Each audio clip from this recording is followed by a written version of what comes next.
Que el Señor les bendiga a todos, hermanos. Amén. Bienvenidos nuevamente a la casa del Señor a estudiar un día más la palabra del Señor.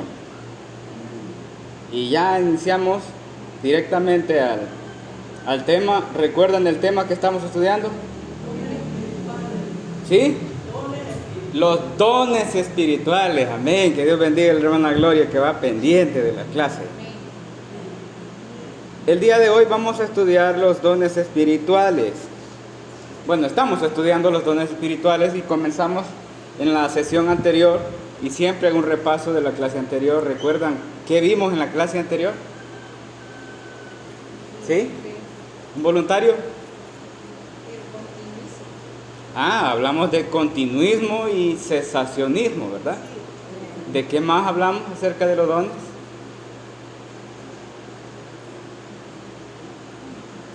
Hablamos de cuál era el don más conocido, ¿verdad? El más promovido, el más protagónico. Y hablábamos de que a transcurso de la historia hubo un inicio de dos movimientos, uno llamado pentecostalismo y el otro, ¿cómo se llamaba? No. ¿Cómo se llamaba? ¿Alguien? Ajá. Se nos ha ido. Vamos a esperar un momentito para ver si regresa. El movimiento pentecostalista y el movimiento carismático. De ese estuvimos hablando. Y decía que esos dos movimientos son los que propagaron la enseñanza de que los dones eran evidencia del bautismo en el Espíritu Santo y que eran evidencia de la llenura del Espíritu Santo. Pero eso nace en principios del siglo XX, exactamente en 1901, el 1 de enero. Ahí nace ese movimiento. Desde ahí comienza la enseñanza de que, por ejemplo, el don de hablar en lenguas es la evidencia del bautismo del Espíritu. Ese es el inicio. De ahí para atrás, la iglesia no enseñaba eso. Y eso es muy importante. Bueno, seguimos hablando en la clase anterior acerca del continuismo y el cesacionismo. Y estuvimos hablando de que el continuismo es la postura que afirma que los dones extraordinarios y revelacionales del Nuevo Testamento continúan hoy como parte normal de la vida y la edificación de la iglesia sin haber cesado.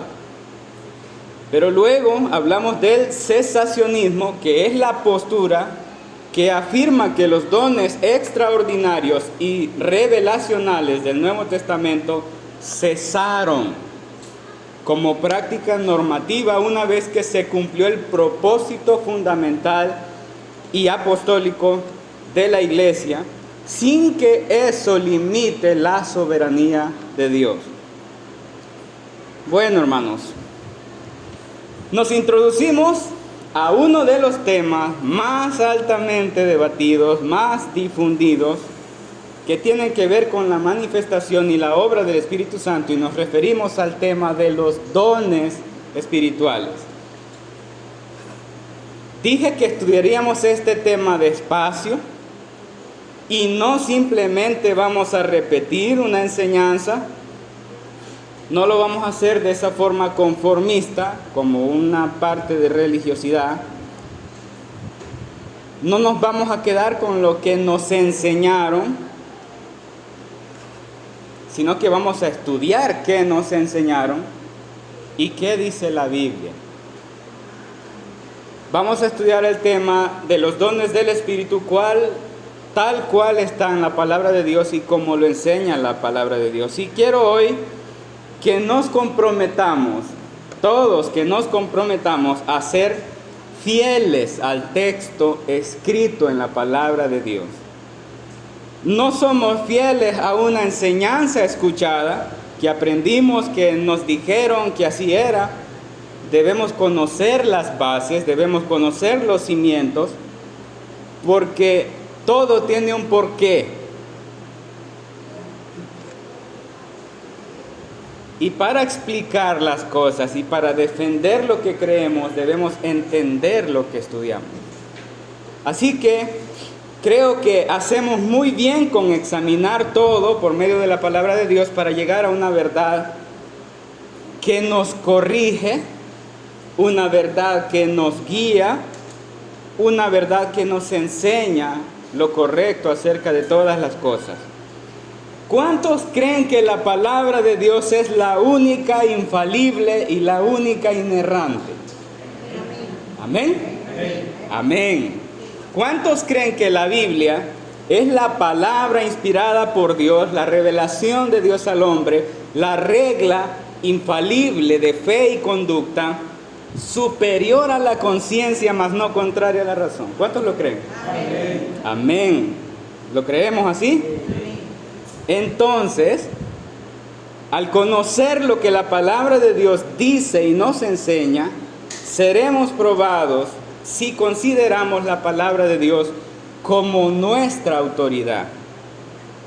Seremos probados si queremos sujetarnos o si queremos realmente someternos a lo que está escrito en la palabra de Dios referente a los dones. Ahora, hermanos, reconozco que como iglesia del Señor hemos tenido una limitada enseñanza bíblica al respecto. No nos hemos sentado realmente a estudiar la palabra de Dios. ¿Qué nos dice acerca de los dones?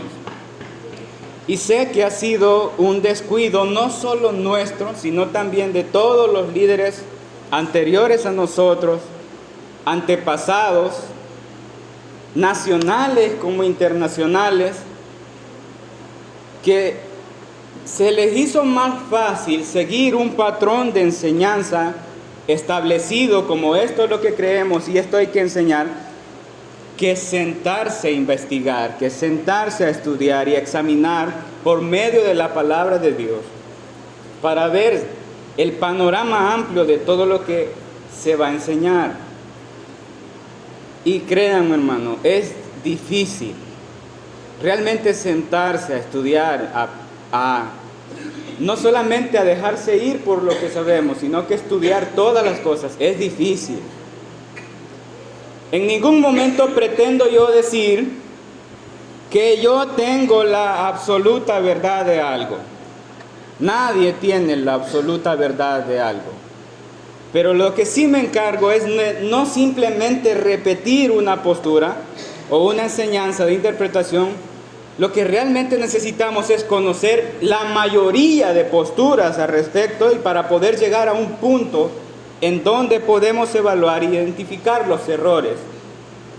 Somos llamados a probar y a juzgar lo que se nos enseña y lo que enseñamos. La única manera que podemos estar seguros de que nuestra interpretación es correcta es que en nuestra interpretación solo Dios sea exaltado. Solo Dios sea honrado. ¿Hola?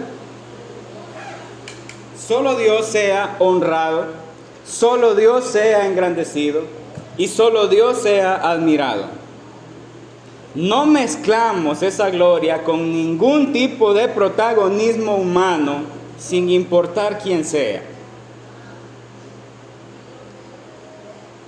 Porque Dios no comparte su gloria con nadie. Así que si en algún momento Dios usa a un ser humano, lo hace considerando su vileza, porque de lo vil y lo menospreciado escoge Dios para llevar gloria para sí mismo. Así que no exaltamos a ningún hombre, ni desviamos la centralidad de la belleza y obra del Espíritu Santo a ningún hombre, por muy útil que haya sido. Solo a Dios la gloria. Y creo que uno de los problemas más evidenciados cuando hablamos acerca de los dones es que en los inicios de la iglesia, hermanos, como hasta el día de hoy, muchos han usado los dones para protagonismo vano. Ese es un protagonismo que viene desde la ignorancia, a tal grado de que se toma como un nivel de superioridad sobre los demás hermanos, porque quizá tienen o presumen algún don, y los otros hermanos no lo tienen. Por lo tanto, ese alto nivel de ignorancia alimenta un hinchado e inútil ego que restringe verdaderamente crecer en el conocimiento y la imagen de Cristo, por creer estar en un nivel superior que los demás, cosa que la palabra de Dios nos iluminará con su refulgente luz a medida nos adentremos a los dones y sus propósitos. Y quiero que comencemos hoy nuevamente leyendo lo que el Espíritu Santo divinamente inspiró al apóstol Pablo a escribir a esta iglesia. Y vamos a leer primera carta a los Corintios, capítulo 12. Primera carta a los Corintios, capítulo 12, versículo 1 al 11.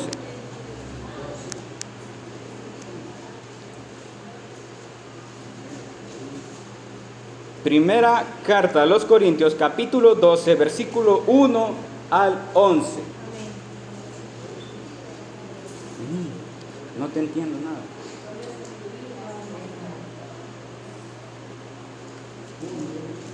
¿Sí?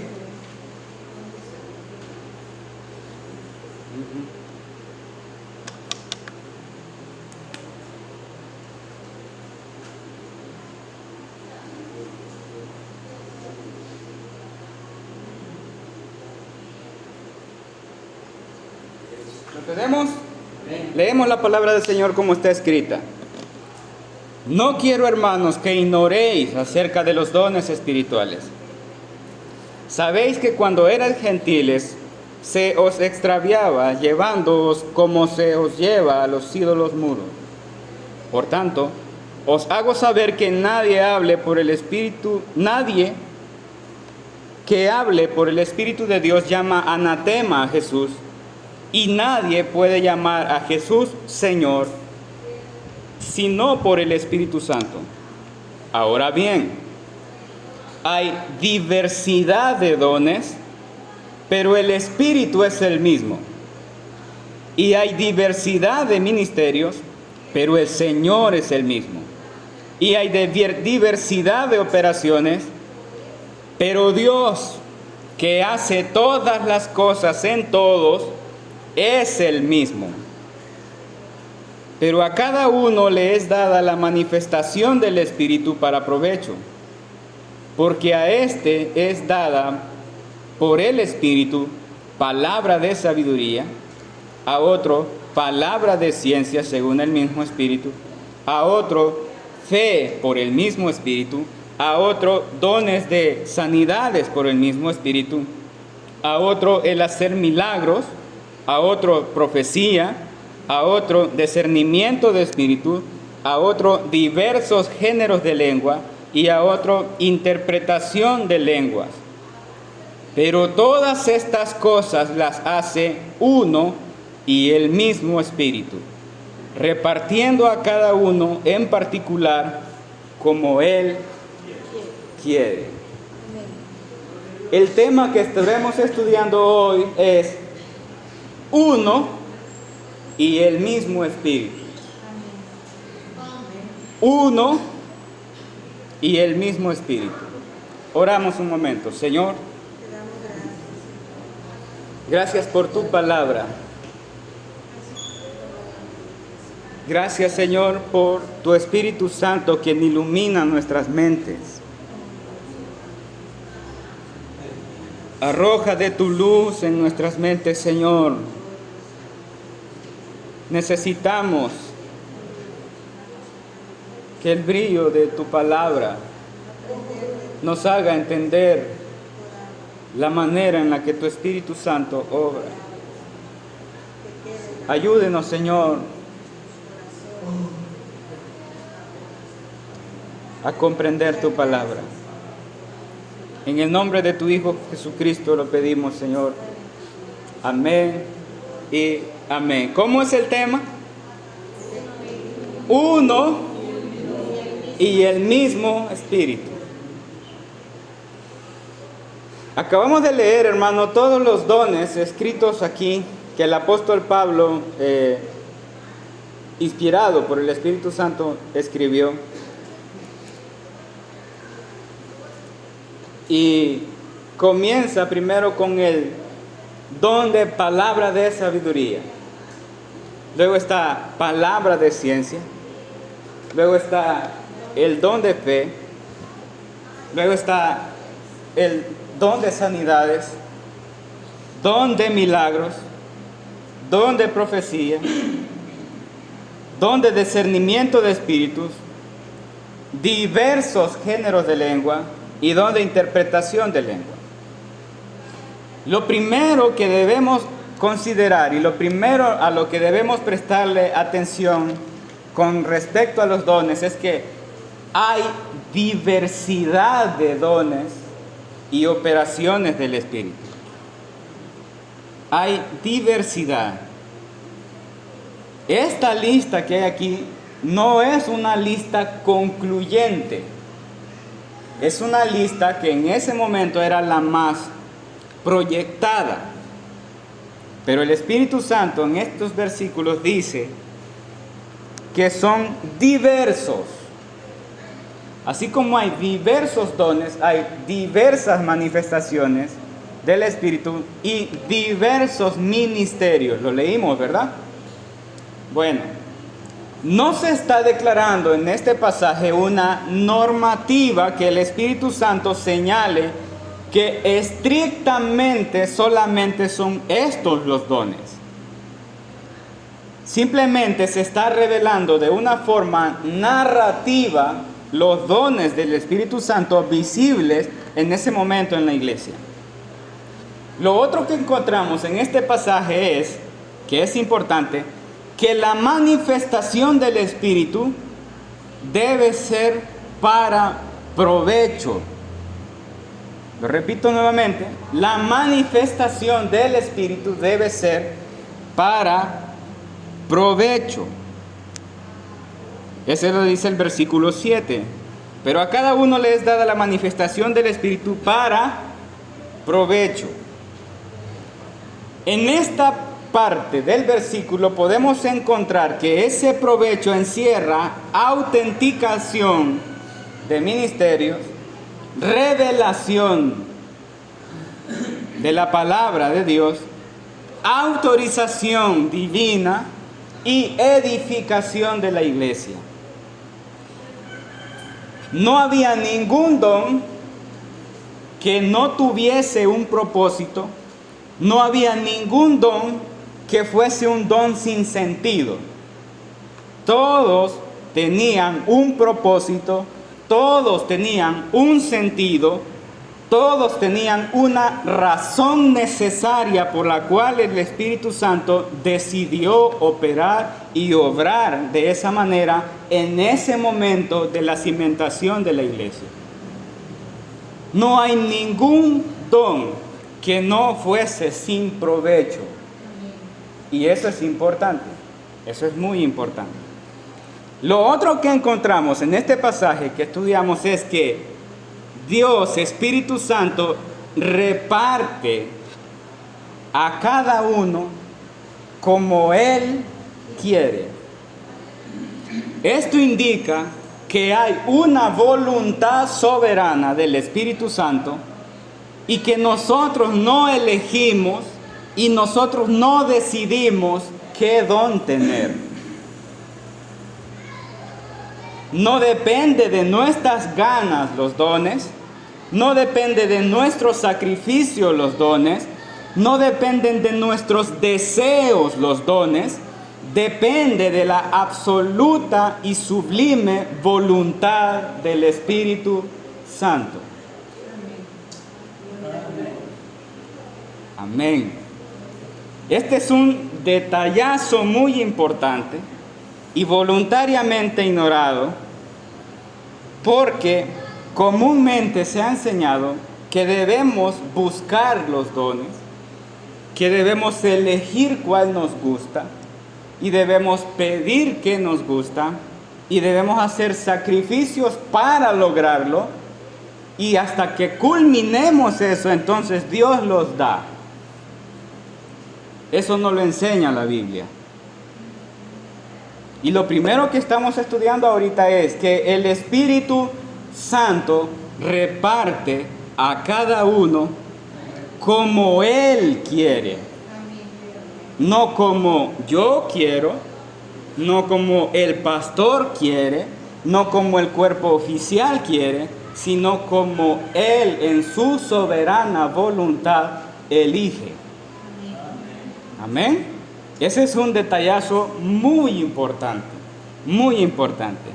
Y ahora vamos a ver otro que para mí es mucho más importante y se ha ignorado voluntariamente, y creo que no ha habido una intención sana con respecto a eso, porque lo que se hace es que se roba gloria y se usa para tener o obtener protagonismo o un estatus jerárquico de una supuesta espiritualidad superior.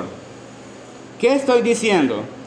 Que esto que vamos a estudiar ahorita no se ha enseñado porque derriba jerarquías espirituales, derriba orgullo, derriba altivez. Y es lo siguiente, hermanos. Versículo 6. Quiero que lo lea conmigo. Y hay diversidad de operaciones. ¿Lo tenemos?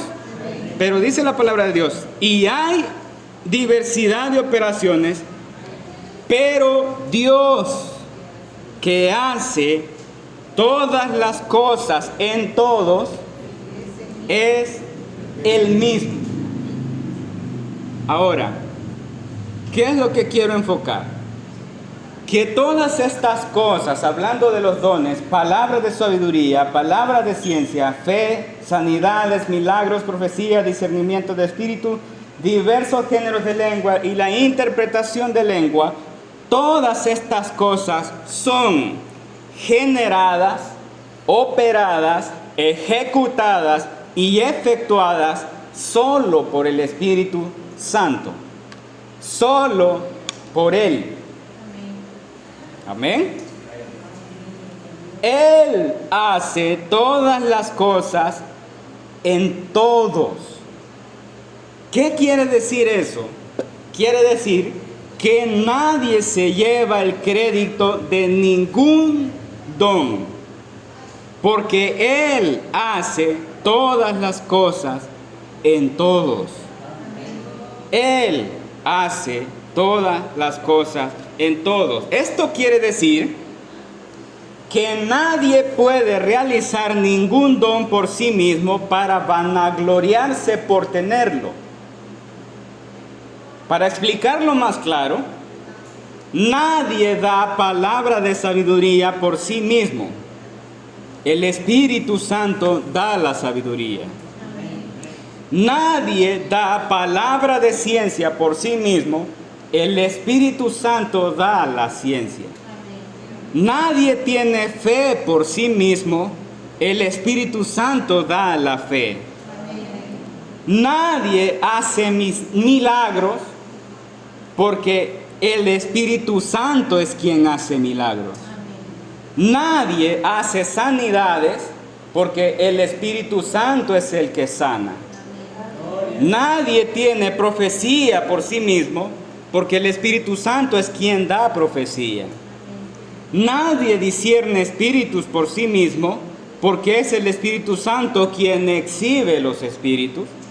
Nadie habla en lengua por sí mismo porque el Espíritu Santo da diversos géneros de lengua. Nadie interpreta lenguas por sí mismo porque es el Espíritu Santo quien da interpretación de esas lenguas. ¿Se entendió, hermanos? Amén. El Espíritu Santo hace todas estas cosas por su propio poder, porque el hombre natural no tiene ningún tipo de poder en lo sobrenatural. No puede hacer nada sobrenatural porque todo lo sobrenatural le pertenece a Dios. Por lo tanto, nadie puede jactarse de ninguna de estas cosas porque es solo el Espíritu Santo quien hace todas estas cosas en todos. Versículo 11, lea el versículo 11. Pero todas estas cosas las hace uno y el mismo Espíritu, repartiendo a cada uno en particular como Él quiere. Todas estas cosas las hace uno y el mismo Espíritu. Este versículo nos enseña que toda la fuente del poder pertenecen solo a la deidad. Por una perfecta, unánime y exclusiva voluntad del Padre, Dios el Hijo y Dios Espíritu Santo. Uno en esencia, tres en persona. Y eso es suficiente para que se desborone toda altivez, toda ignorancia, toda arrogancia y toda pretensión de superioridad, porque por esa razón ninguno de los apóstoles presumieron o pretendieron tener poderes en sí mismos. Lo que encontramos en este versículo, cuando dice que todas estas cosas las hace uno y el mismo Espíritu, se refiere a que la fuente del poder de todas las cosas realizadas por cualquiera de los dones no tienen que ver con un ser humano. Y no importa quién sea.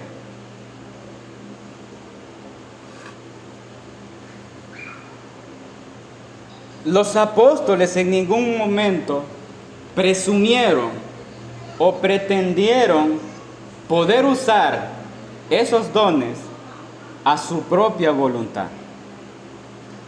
Mucho menos ninguno de ellos enseñó a que podemos pedir esos poderes para usarlos a nuestro antojo, porque todas estas cosas solo las hace uno y el mismo Espíritu, para que toda la gloria, toda la honra, toda la alabanza, todo el honor, toda la exaltación y toda la admiración sean para Dios Espíritu Santo. Por eso digo, y por eso he dicho, que ningún profeta hizo milagros y prodigios. Ninguno de ellos era alguien con poder en sí mismo para realizar tales cosas. Por eso he dicho que ninguno de los apóstoles hizo milagros, hizo señales, ni tampoco prodigios, porque Dios es quien hace milagros. Dios es quien hace señales y Dios es el que hace prodigios. Solo para Dios sea toda la gloria.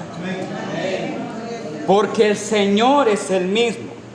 Podemos decir que en cuanto al don de sanidad y el don de milagros, por ejemplo, no existe tal cosa como que los apóstoles hicieron milagros o que los apóstoles sanaron enfermos. Según este versículo, no hay una acción repartida. La ejecución del poder generador de todas estas cosas es por uno y el mismo Espíritu. No es que el Espíritu Santo obra con la ayuda de los apóstoles. o que los apóstoles se ayudaron con el Espíritu. No existe tal cosa. Quien obra las sanidades es el Espíritu Santo. Y estoy seguro de que no es que el Espíritu Santo necesitara a los apóstoles, porque el Espíritu Santo no necesita a nadie para hacer milagros. ¿Lo creemos así? Amén. Ahora, Dios obró esas sanidades y debemos entender que ninguno de ellos hizo ningún milagro. Ninguno de ellos hizo ningún prodigio y ninguno de ellos hizo ninguna sanidad. Lo que podemos decir es que soberanamente ellos fueron elegidos para ser la imagen visible del poder del Espíritu con un propósito divino. Eso sí lo podemos decir. Podemos decir que ellos fueron elegidos para ser el rostro por el cual fuese visible y evidente la obra del Espíritu, pero eso no es lo mismo a decir que ellos hicieron milagros. Eso no es lo mismo a decir que ellos sanaron enfermos. ¿Me estoy dando a entender? Amén. Ahora, Dios, hermanos, no reparte poderes para que sean usados bajo un antojo. Dios no otorga poderes a ningún ser humano porque los dones sean manipulables, que se puedan usar cuando nos plazca. Por ejemplo, ahí va un leproso, voy a sanarlo. Dios no da ese tipo de dones. O por ejemplo, aquí está un paralítico, voy a orar para que se levante. Dios no da poderes así. Yo quiero el don de sanidad y de milagros para sanar a las personas con cáncer. Dios no da esos dones. Dios ha sanado leprosos. Dios ha levantado paralíticos. Dios ha sanado personas con cáncer. Pero Dios, amén. Y solo Dios lo ha hecho. Amén. Dios no le entrega poderes manipulables o usables bajo una voluntad propia a nadie, por muy bien intencionado que esté. Dios les dijo a los apóstoles que ellos pondrían sus manos sobre los enfermos y sanarían. ¿Creemos eso? Amén. Y yo digo amén a eso, pero hubo un propósito importante por el cual eso sucedió de esa manera. Y es que era la cimentación de la iglesia. Ellos debían ser la imagen viva de la verdad. Y eso les afirmaba ser la autoridad apostólica, pero no es una normativa bíblica de que todos podemos tener estos dones. No es una normativa bíblica. Ahora, ya no necesitamos más apóstoles. ¿Cuántos creen que ya no necesitamos más apóstoles? Amén. Ya no necesitamos que Dios autentique su palabra por medio de una persona. No estoy diciendo que Dios no sana. Dios sigue sanando. Amén. Claro que Dios sana. Y aún en el tiempo de los apóstoles, es solo Dios quien sanaba, no los apóstoles. Amén. Pero Él ordenó que poner sus manos sobre los enfermos para que sanaran como señal visible a los demás que era la obra del Espíritu Santo. La única razón por la cual ellos eran el referente visible de la manifestación del Espíritu es que de esa manera Dios autenticaba su verdad y autenticaba a sus apóstoles. Los cimientos de la iglesia estaban siendo fundamentados, pero el Espíritu Santo no necesita ni necesitará las manos de alguien para efectuar la grandeza de su poder. Amén a eso. Amén. Todas estas cosas las hace uno. y el mismo Espíritu. No hay equipos, no hay parejas de equipo, no hay un entre Dios y yo sanamos enfermos. No hay entre un Espíritu Santo y Pedro levantando paralíticos. No era entre un Pablo y el Espíritu Santo haciendo milagros. Las hace uno y el mismo Espíritu. No equipos. Uno y el mismo Espíritu. Dios no necesita ningún ser humano para glorificarse. Y si usted todavía lo está pensando, lo quiero llevar un poquito más atrás. Piense, si el Espíritu Santo necesitó a alguien en la fundación del mundo, si el Espíritu Santo necesitó a alguien para glorificarse en la creación de todo lo existente, ¿quiénes estaban ahí?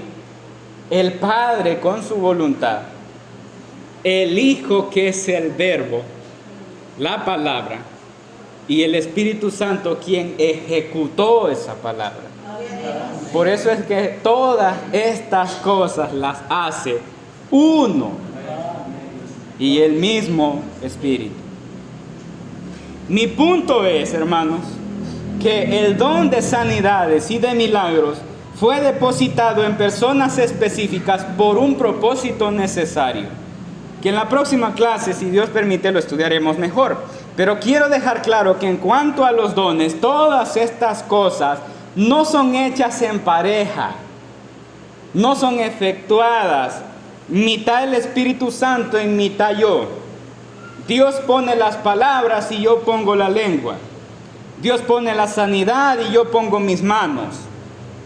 Yo pongo la oración y Dios pone los milagros. Dios pone la profecía y yo pongo mi boca. Jamás caigamos en el error de robar ni una tan sola pizca de la gloria de Dios, porque solo Él debe ser glorificado. Todas estas cosas las hace uno. No dice que las hace el equipo de Dios. No, todas estas cosas las hace uno y un mismo Espíritu. ¿Qué sucede cuando aprendemos esta verdad? Nadie puede jactarse de lo que supuestamente tiene.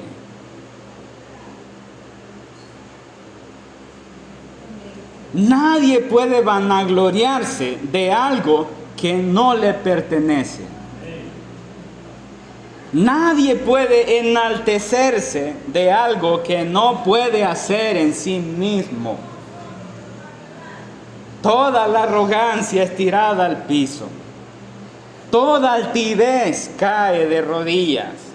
Y todo ser humano debe postrarse en humillación ante aquel que hace todas estas cosas en nosotros y por nosotros. A pesar de lo que somos, Él lleva gloria para sí mismo. Amén. Teniendo bien definida y aclarada esta situación, quiero llevarles a lo que comenzamos a estudiar en la clase anterior, cuando hablamos del continuismo y el cesacionismo. Y quiero establecer y dejar bien claras estas posturas de la manera en la que se enseñan y se defienden, y considero importante esto porque en ellas encontramos la influencia de lo que hemos aprendido, y en ellas encontramos qué es lo que sabemos, si fue real lo que tuvimos que aprender o no lo aprueba la palabra de Dios. Son dos posturas: continuismo y cesacionismo. Ahora, el continuismo, vuelvo a explicarlo, afirma y enseña que los dones extraordinarios o revelacionales del Nuevo Testamento continúan hoy como parte normal de la vida y edificación de la iglesia sin haber cesado. Para ellos, en el continuismo, esto continúa exactamente igual como en la primera iglesia.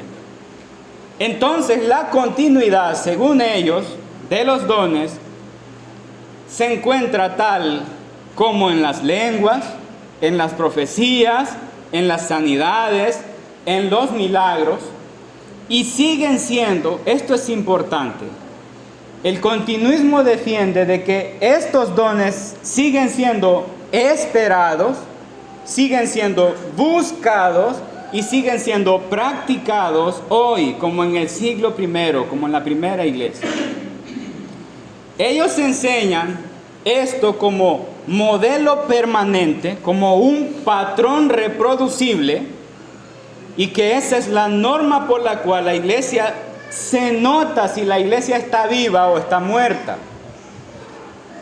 A todo esto, la palabra del Señor, esto es exhibido como un error, porque el problema de esta postura es que hace el libro de Hechos una normativa de la obra del Espíritu, cuando lo que en realidad tenemos en nuestras manos es una narrativa. No es lo mismo una normativa, como que el Espíritu Santo obra solo de esa manera, y así lo hará eternamente y para siempre. Eso es una normativa. Y una narrativa es que narra lo que sucedió en la primera iglesia. El problema de esta postura es que habla de ¿una qué? Continuidad, ¿sí? Y eso hace una normativa, lo que está escrito. Ahora, ¿qué es lo que dice el cesacionismo? El cesacionismo es la postura que afirma que los dones extraordinarios o revelacionales del Nuevo Testamento cesaron como práctica normativa. Una vez cumplido el propósito fundacional y apostólico, no necesariamente habla de una iglesia muerta o limitada en la soberanía de Dios. El cesacionismo cree y enseña que la asignación de Dios en los dones a los seres humanos específicos han cesado. No ha cesado la capacidad divina de obrar estos dones. No es que Dios ya no haga milagros, no es que Dios ya no haga sanidades, no es que no haya milagros o sanidades, Dios lo hace. Y el cesacionismo respeta eso. Lo que sí enseña es que ha cesado la asignación del don en las personas de las que hemos estado hablando. Dios ya no necesita autenticar o validar ministerios a través de los dones. Por eso el propósito fundamental de los dones, según el cesacionismo, era que los dones vinieron para autenticar la predicación de la verdad por los apóstoles ante los incrédulos. También el propósito de los dones fue la unidad de la iglesia entre los gentiles y los judíos. Nadie podía excluirse, porque el apóstol Pedro dice que ellos hablaban. Por ejemplo, cuando está en la casa de Cornelio y el Espíritu Santo desciende, dice que todos fueron llenos y los gentiles hablaron en lengua como los judíos en el Pentecostés. Entonces, uno de los propósitos que el cesacionismo enseña es que vinieron para dar unidad a la iglesia del Señor. Y el otro punto es que con eso se garantizó el fundamento sólido de la iglesia para establecer un cimiento irrepetible por la necesidad apostólica. Como lo dije en la clase anterior, no tenemos un versículo en la palabra de Dios en el que el Espíritu Santo se comprometa o dicte continuidad de todos estos dones. Tampoco tenemos un versículo que exprese la exterminación de los dones, porque no hay un versículo que diga que los dones se iban a terminar, pero sí tenemos un versículo que dice que los dones cesarían. Y ante eso, nadie puede argumentar nada. Así que vamos a estudiar la razón por la cual los dones en la primera iglesia, en el inicio de la iglesia, fueron necesarios y por qué Dios sí eligió a personas para que fueran el referente de la manifestación del Espíritu, como los apóstoles poniendo sus manos, como los apóstoles resucitando muertos, como los apóstoles sanando enfermos. Todo esto lo vamos a continuar en la siguiente clase, si Dios así lo permite. Amén. Esto es todo por hoy, hermanos. Que el Señor les bendiga.